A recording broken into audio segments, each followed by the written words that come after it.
Fala galera, mais uma dica aqui rapidinho, Frost Free DF38 Electrolux.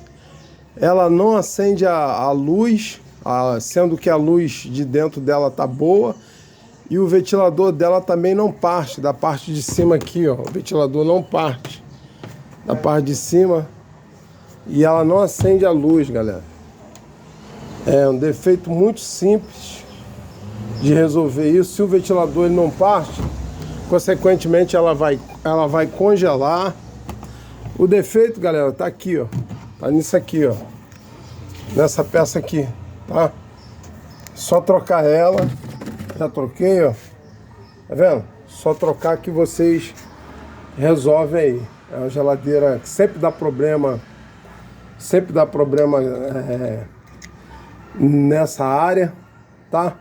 Então fica essa dica aí, galera, para você conseguir resolver rápido. Electrolux DF38, tá? Ventilador não parte e nem acende a luz, sendo que a luz da geladeira, a luz interna, está boa, tá funcionando direitinho, tá? Mas só que ela não acende, defeito, tá bom, galera?